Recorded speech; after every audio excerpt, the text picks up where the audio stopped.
नमस्कार, मी चिन्मय गिरकर घेऊन आलो आहोत वाइब्स मीडिया प्रेझेंट्स एक इन्स्पायरिंग आणि धमाल एनर्जेटिक टॉक शो ज्याचं नाव आहे फाउंडर्स.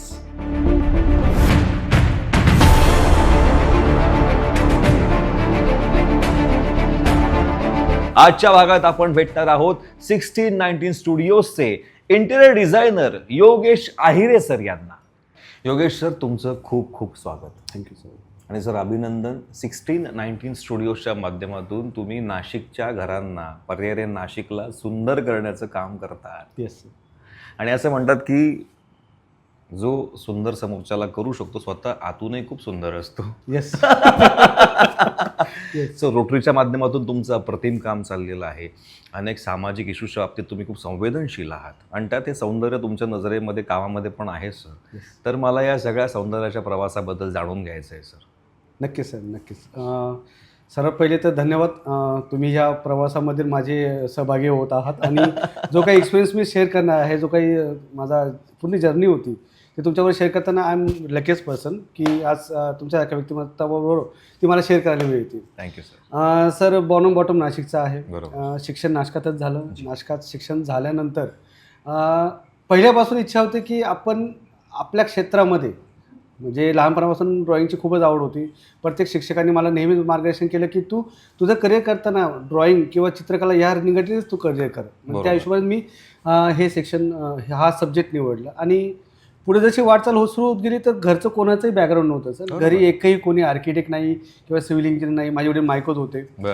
एक वर्करचा मुलगा मी या क्षेत्रात कशी झेप घेऊ शकेल याचा नेहमी मला प्रश्न पडायचा की यार कसं होईल, आपण कसं पुढे जाऊ शकतो, आपल्याला मार्गदर्शन कोण करणार. सो हळूहळू लोक भेटी गेली, लोकांनी मार्गदर्शन केलं, खूप सारे चांगले मुवमेंट मला मिळाले आणि मी आजपर्यंत इथपर्यंत पोहोचू शकलो. सर 1619 हे नावच युनिक आहे.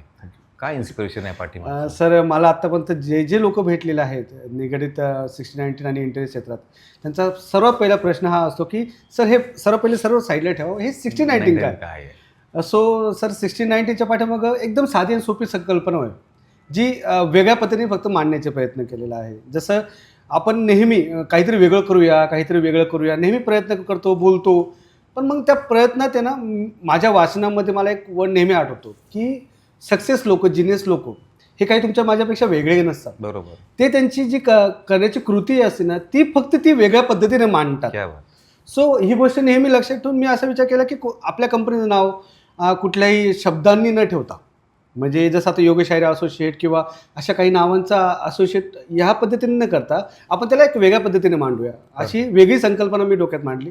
आणि प्रत्येक व्यक्ती, आज तुमचं नाव जर डिलीट केलं, बरोबर, पण तुमची बर्थ डेट नाही डिलीट होऊ शकत, जी न्यूमेरिकल आहे. तुमची वेळ, त्या वेळेहून तुमचं नाव आज निर्धारित केलं जातं, बरोबर, ते डिलीट होऊ शकत नाही. आज प्रत्येक व्यक्तीची ओळख ही त्याच्या मोबाईल नंबरने आहे, ते एक न्यूमेरिकल आहे. प्रत्येक व्यक्तीची आयडेंटिटी स्टेटस हे त्याच्या बँक बॅलन्सने आहे, ते एक न्यूमेरिकल आहे. सो पूर्ण वर्ल्डमध्ये आपल्या शब्द जे आपण म्हणतो नाव, त्यापेक्षा न्यूमेरिकल जास्त व्हॅल्यू आहे. बरोबर. सो मी तीच गोष्ट साधी पद्धतीने न मांडता थोड्या वेगळ्या पद्धतीने मांडली. 1619 स्टुडिओ. क्या बात. आता या 1619मध्ये एक ड्रीम आहे, स्वप्न आहे, जे मी आणि माझ्या मिसेसनी पाहिलेले. नेहमी आम्ही बोलत असतो की आपल्याला जी झेप घ्यायची ती 7 समुद्र पार जायची, मग ती झेप घेताना ती नेहमी माझ्याबरोबर होती.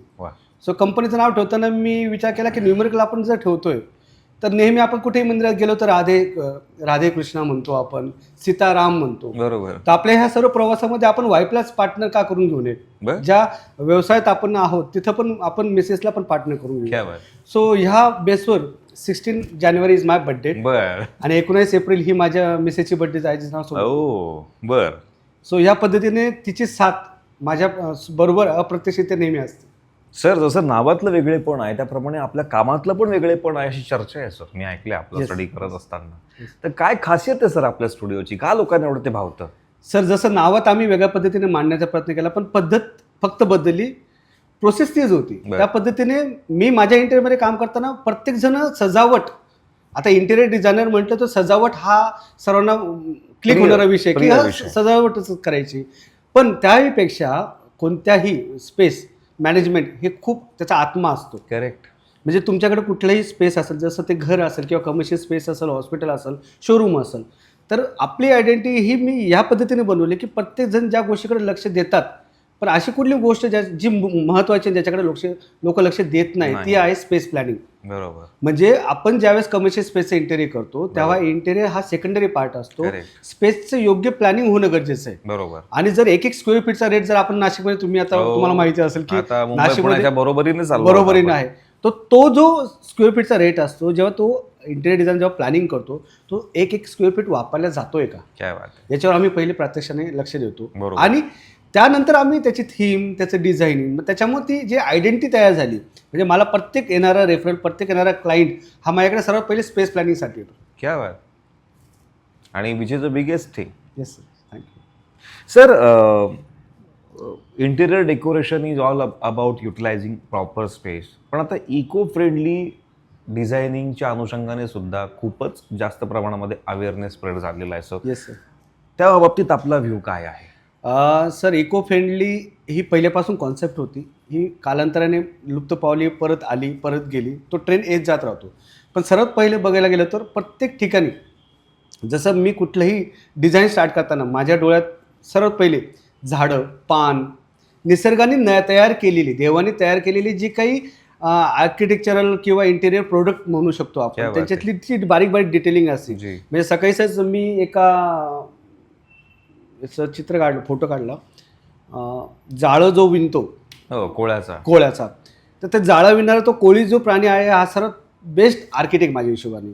त्याचं जे प्रपोर्शन आहे, त्याचं जे डिझायनिंग आहे, त्याची जी डिटेलिंग आहे, जर निसर्गामध्ये ऑलरेडी एवढं डिझाईन आहे, सो निसर्गाचं डिझाईन, ओके, निसर्ग हेच डिझाईन आहे. करेक्ट. सो इको फ्रेंडली हा शब्द न वापरता आपण जिथून सुरू केलेलं आहे तिथे येणं गरजेचं आहे. बरोबर. जर आज इंटेरियरमध्ये आज तुम्ही बघता तर आर्टिफिशियल पेक्षा ना आज नॅचरल एलिमेंटचा जास्त वापर केला जातो. जसं नॅचरल टीकचा वापर केला जातो, नॅचरल स्टोन वॉल्सचा वापर केला जातो. फ्लोर आता पहिल्यासारखी ग्लोसी फ्लोर आता लोक प्रिफर नाही करत, सँड फिनिश. बरोबर. जसा जो एक स्टोनचा फील येईल, म्हणजे तो निसर्गाशी कनेक्टेड फील येईल. ही थीम आत्ता आपण म्हणतो की पुन्हा येते, पण ऍक्च्युअली हे इथेच होतं. त्याची जाणीव फक्त आज आपल्याला झाली की आपण त्याच्याशी कनेक्टेड असायलाच पाहिजे. बरोबर. सर, तुम्ही खूप प्रोजेक्ट्स केले, पण तुमच्या लक्षात राहिलेले प्रोजेक्ट्स कुठले, इथे तुम्हाला असं वाटलं मी खूप चांगलं काम केलं? सर, प्रत्येक प्रोजेक्टमध्ये चॅलेंजेस आणि वेगवेगळ्या इनोव्हेटिव्ह आयडियाज आहेतच. पण एक आता रिसेंटली एक मी प्रोजेक्ट कंप्लीट केला, ज्याच्यात मी त्या क्लायंटबरोबर डॉक्टर जोशी, पद्मनाथ जोशी आणि डॉक्टर सत्यन जोशी यांचं क्लिनिंग मी आत्ता केलं. तर त्या प्रोजेक्टमध्ये 1 स्क्वेअर फीटचा आम्ही 10 नाही 20 विचार केला की याचा कसा वापर करायचा. आणि तो प्रोजेक्ट इतका डिझाईन ॲस्पेक्टनी आणि प्रॅक्टिकल ॲस्पेक्टनी इतका सुंदर झाला की कमी जागेमध्ये आपण जास्तीत जास्त युटिलिटी आपण कसं बसू शकतो त्या हॉस्पिटल प्रोजेक्टला. सो त्यासाठी जो काही आम्ही एक टीमने काम केलं आणि त्याचं जे आउटकम आलं ना, ज्या दिवशी काम हँडओव्हर झालं त्या दिवशी सरांनी आणि मॅडमनी, डॉक्टर सत्यन सरांनी आणि डॉक्टर पद्मनाथ जोशींनी जे ॲप्रिशिएशन केलं, फक्त डिझाईनबद्दल नाही, ज्या पद्धतीने मी काम केलं, जे डेडिकेशनने केलं. कारण काय होतं, बिझनेस करतो म्हणजे आपण त्याच्या पाठीमागे पैसेच कमवतोय हे इंटेन्शन न ठेवता आपण त्याला एन्जॉय पण करायला हवं. क्या बात आहे. एन्जॉय जर केलं तर तो जो पैसा पार्ट असतो हा सेकंडरी असतो. तुम्हाला कम्फर्ट मिळतो, तुम्ही आनंदाने येतो, खुशीने खूप इन्व्हॉल्वमेंट घेऊन ते काम करताना ते काम बेस्टच होतं सर. वा, असं मी म्हणतो. सर, तुमचं दुसरं नाव म्हणजे असे इंटिरियर डिझायनर की जे इमोशन, फंक्शनल युटिलिटी आणि वास्तू यांचा सुरेख संगम साधतात. तर हा थॉट किंवा ही ओळख एस्टॅब्लिश करताना काय विचार होता सर? सर, सर्वात महत्त्व कुठलीही इंटेरियरची स्पेस डिझाईन करताना सर्वात पहिली ही गोष्ट मी लक्षात ठेवतो आणि क्लायंटलाही सांगतो, ही स्पेस माझी नाही आहे, ही स्पेस तुमची. तुमची स्पेस मी डिझाईन करतोय तर तुमच्या भावना, तुमचं प्रतिबिंब त्यात यायला रिफ्लेक्ट व्हायला हवं. जर माझ्या टेस्ट आणि माझी जर स्पेस आहे तर ती माझ्या टेस्टने रिफ्लेक्ट व्हायला हवं. लाईक आपण ज्या पद्धतीने कपडे वेअर करतो, ज्या पद्धतीने आपली लाईफस्टाईल आपण मेंटेन करतो, तसं ते घर असो किंवा तुमचं ऑफिस असो, ती तुमची प्रतिबिंब तिथं त्या इंटेरियरमध्ये दिसायलाच हवं.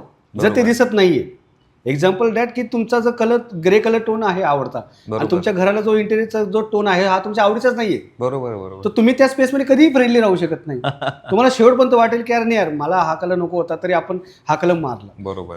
तो सर्वात महत्त्वाचं काय असतं की त्या स्पेसला त्या व्यक्तीचं किंवा त्या ऑर्गनायझेशनचं रिफ्लेक्शन येणं खूप गरजेचं आहे. क्या बात आहे.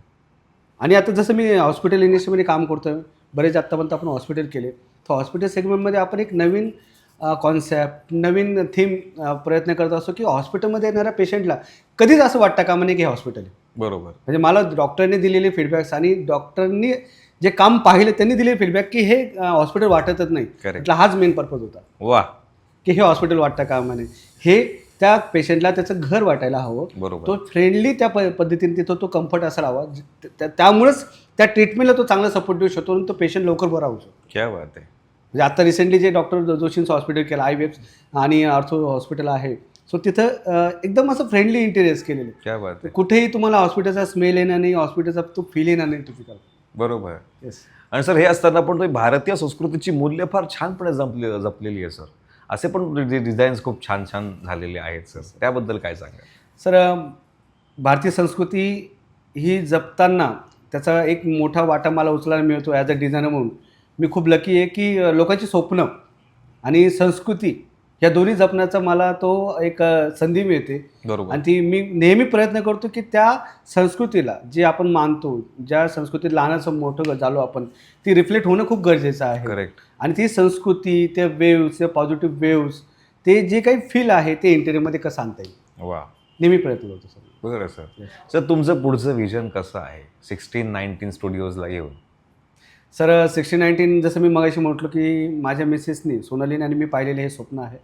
आणि ह्या स्वप्नाचा जो काही हे आहे दृष्टिकोन, तो 7 समुद्र पार जाण्याचा आहे सर. क्या बात आहे. येस. म्हणजे भारतीय संस्कृती जसं तुम्ही उल्लेख केला, भारतीय संस्कृती फक्त भारतामध्ये न राहता ती संस्कृती भारताबाहेर लोकांना कशी आपण देऊ शकतो यासाठी मी नेहमी प्रयत्न करतो. बरोबर.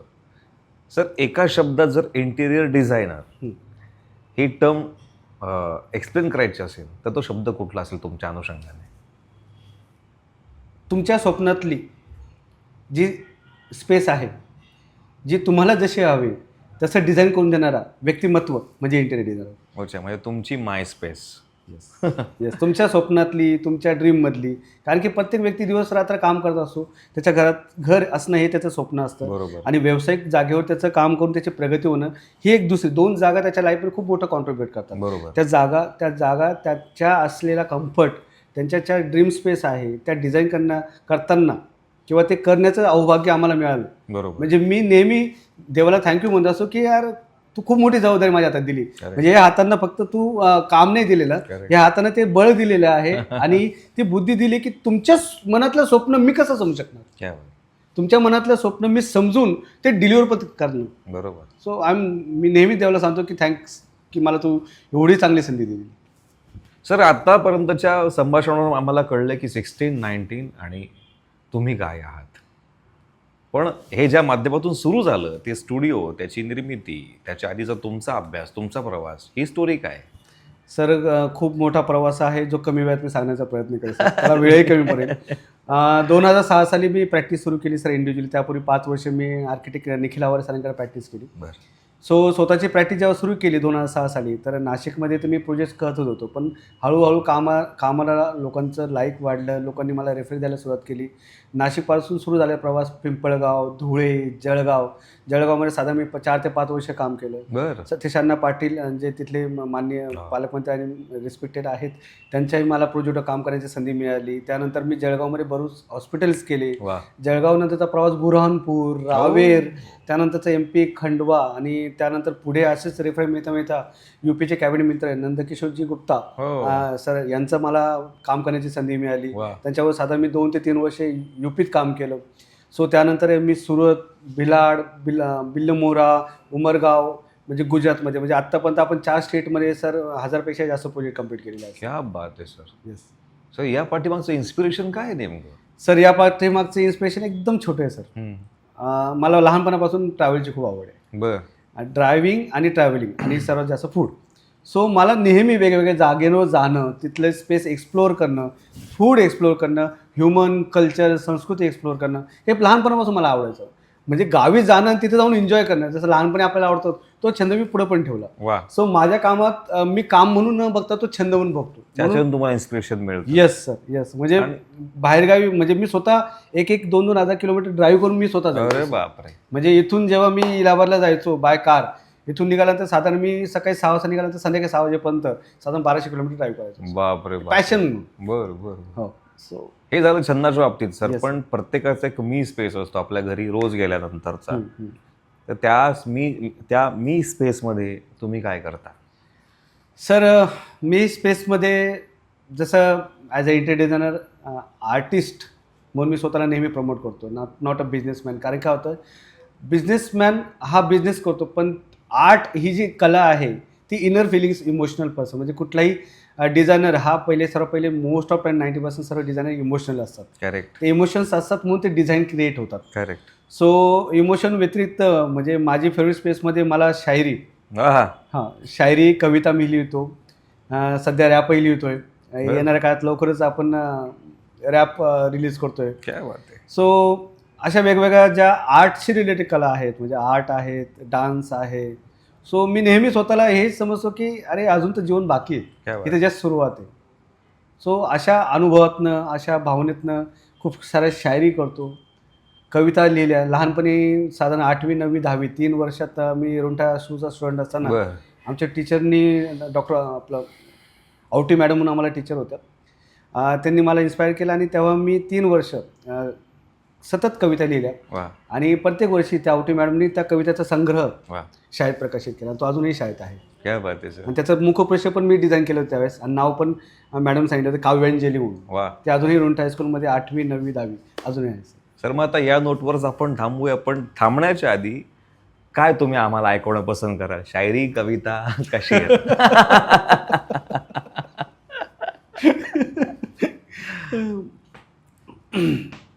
ना वो मौका है ना वो दस्तूर है. क्या बात. ना वो मौका है ना वो दस्तूर है, शायरी कहने के लिए अभी ये जगह का दस्तूर है. क्या बात. कहेंगे कभी आपसे शायरी, बताएंगे सब दिल की बात आपको. क्या बात. कहेंगे कभी आपको शायरी, बताएंगे दिल की सारी बात आपको. वक्त निकाल के आना जी, कहेंगे दिल से दिल की बात आपको. क्या बात आहे sir. Wow, thank you sir, so much sir. आणि असंच काय म्हणतात त्याला, कलात्मक जर आपला स्वतःचं इनर इंजिनिअरिंग असेल, आपलं इनर डिझाईन जर असं कलात्मक असेल, तर आपण तेच बाहेर पण रिफ्लेक्ट करतो आपल्या कामातून. आणि म्हणूनच 1619 स्टुडिओच्या माध्यमातून आज योगेश अहिरे सर नाशिकला सुंदर करणारे एक अग्रगण्य हात म्हणून एस्टॅब्लिश झालेले आहेत. तर तुम्हाला खूप खूप शुभेच्छा, आणि तुमच्या प्रवासाला सुद्धा खूप खूप शुभेच्छा.